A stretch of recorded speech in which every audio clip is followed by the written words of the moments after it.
All right, this is the first step to the ancient beer making process. I'll be making a sourdough starter with 2 cups of white flour, a tablespoon of sugar, and a bit of warm water.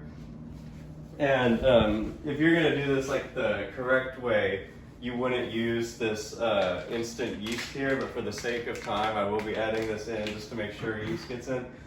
But originally, the yeast would just naturally form on the sourdough starter, and they could use the sourdough starter, like keep them for years and just like introduce a tiny bit of the sourdough starter with yeast in it to the dough, whatever dough that they were gonna make.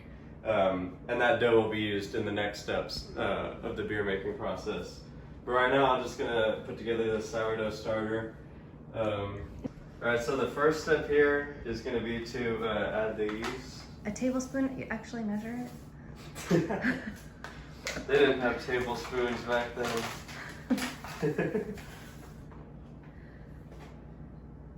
Alright, there's one ancient Mesopotamian tablespoon. You can close it later. Yeah.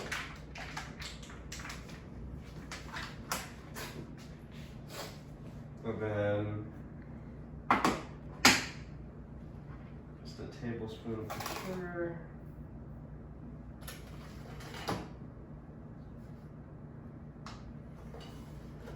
And the sugar is what the yeast will actually feast on to help it grow. Add the water. You can smell it. Oh yeah. Smells like beer. Yeah.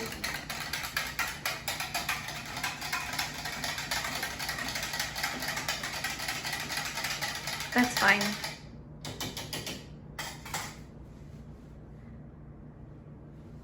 And 2 cups of any kind of flour. We are using all-purpose That's organic. It's kind of too wide to pour. Oh, just use your fingers. This is tragic. Marshall is an amazing chef / baker. Yes, it's too fine. You just wipe some of that off into it. That's fine. Yeah. I'll clean that up later. It's fine. It doesn't actually have to be super precise. And I'm Marshall's mom. Oh, and what were we saying? Oh, yeah. So I was thinking that most likely, because these are the same ingredients that they would have used in ancient times, I mean, similar, in making their bread, they would have gotten yeast just from bacteria floating around in the air. And like they might have just gotten flour that they just found naturally when they were before they started growing the grains, when they were just foraging. They might have found grains and ground them up and put warm water and something sweet like honey and made themselves little cakes. But they might have left the ingredients out. Then over a period of days, yeast from bacteria floating in the air might have fermented it. And that might be how they just accidentally invented yeasted bread.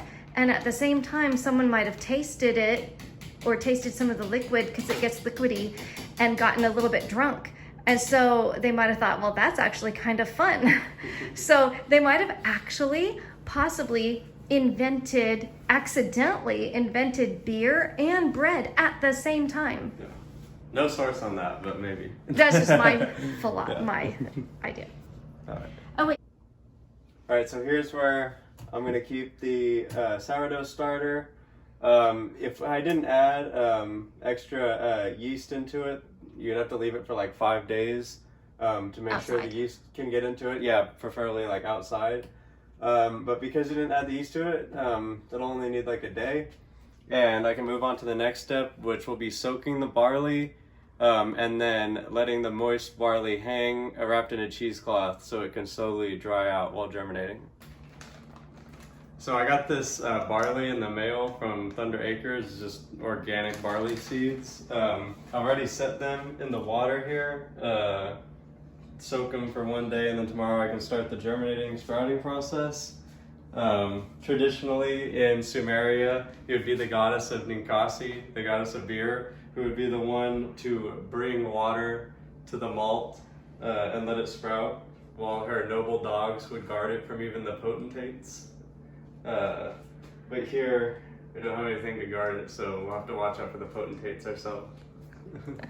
So it's been 24 hours that the barley has been soaking. I took the barley out of the bowl, strained it out with this colander here, wrapped it up in a cheesecloth, and now it is going to sit here in this cheesecloth for a couple days. I'm going to spritz it with water to keep it moist, and hopefully it'll start to germinate. All right, it's the middle of the night right now, and the barley seeds are starting to sprout, as you can see. It's coming along nicely. And I thought this would be a good time to go ahead and get the dough ready. I'm gonna be making this boppier or beer bread with 1.5 cups of the sourdough starter, 1.5 cups of barley flour, and 1.5 cups of water to make this boppier. I already have them mixed, or not mixed, I already have them here in this bowl. Just need to start mixing them. Then I'm gonna leave it overnight and cover it with a cloth. Now that it's properly stirred, I'm just gonna take it to where I'm gonna store it. Leave it here. Cover it with a cloth. And hopefully it'll rise by tomorrow. All right, this is the boppier here that I started last night. I took it out and I kneaded it here on this cutting board with some more of the barley flour.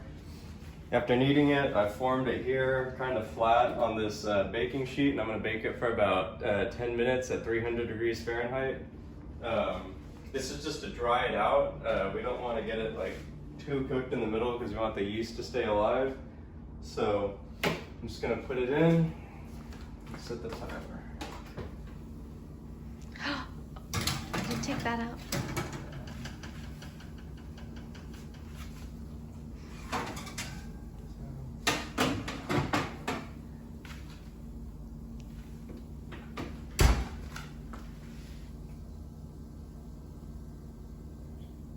We'll do that. All right, it'll cook for 10 minutes and our cat here will guard it. Oh. All right, now the boppier is done. We've had it in there for about 20 minutes. It needed a little bit longer to get dried out. I'm gonna leave this overnight, and then tomorrow I'll break it apart into pieces so it can dry out more in the middle, and we'll add it to the mix. All right, the barley is sprouted. I have it spread out on this pan, and I also have the boppier bread broken apart to let it dry out. This is gonna cook at 200 degrees for 2 to 3 hours to get it nice and crispy, so I can break it into a powder with a mortar and pestle and add that to the mix. So I guess I'll wait a bit to add it in. Go ahead. Okay. I just finished roasting the barley here in the oven. I added an extra hour, roasted it for 3 hours to get it nice and crunchy. And I'm gonna break it all up in the mortar and pestle. After it's all crushed up into a powder, I'm gonna soak it in water for about like 1 to 2 hours, and then add that mash to the mix. All right, the barley flour has been soaked for an hour. I've split it up in between these two containers. One's a little bit nicer than the other. I'm gonna add some of the seasonings. Gonna put the boppier in there to introduce the yeast, and then after all this is added together, it's gonna be not crushed up. It's gonna be covered with a cloth on each of them, and it'll lie in the dark closet for approximately like 2 to 3 days, or as long as necessary for it to ferment. So just gathering this bread here. Oops.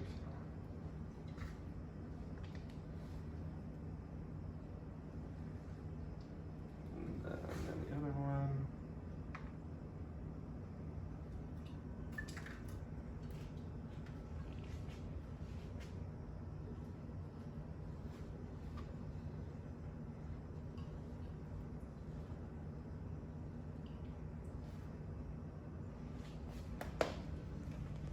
Now add the first seasoning, which is caraway seeds, which actually are native to the Middle East. So this is a somewhat accurate spice.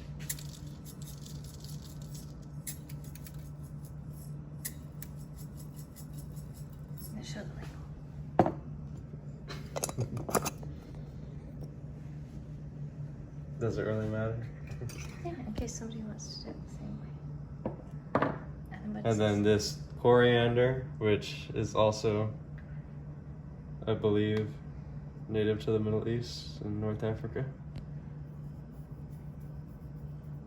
Doesn't want to come out. You can take the whole lid off if you want. No, it's coming.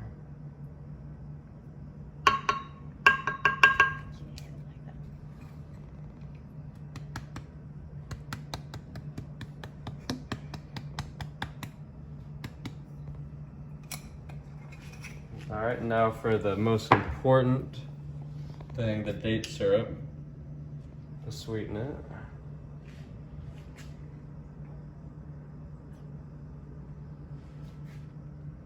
And Not just to sweeten it, but the yeast lives off the sugar. That's true, yeah. Why are you whispering? Oh, you were gonna say that. Like they wouldn't be able to hear you? I mean, Okay. come on. The yeast needs sugar to grow. Yeah.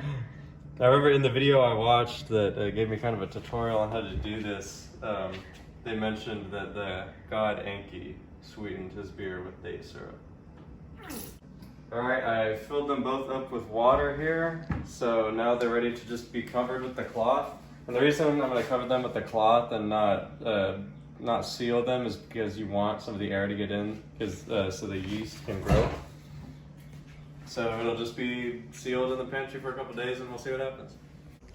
Alright, this is my mom's first taste test of the beer. I think it's been fermenting long enough. You can see bubbles coming up. Oh, here. Smells fairly alcoholic. Yeah. It smells a little bit like bread mixed with apple cider vinegar.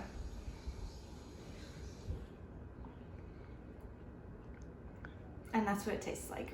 Apple cider vinegar with bread in it. I mean, yeah, it's not bad, but I don't really even like beer anyway. But, Your face looks like you're about to spit it out. That's good. Are we rolling? Oh, okay, so one thing I noticed after waiting a whole minute to have another sip is that it doesn't have a bad aftertaste. Like a lot of beer leaves like a bitter or sour aftertaste in your mouth, but this just leaves a kind of like a bready taste. It's not that bad. Yeah, no, it's better. It's way better than I thought. Mm-hmm. Yeah. It is. I mean, I could totally drink this. I think it's actually, I mean, I don't even like beer that much, but I think it's better than some store-bought beers I've had. Yeah.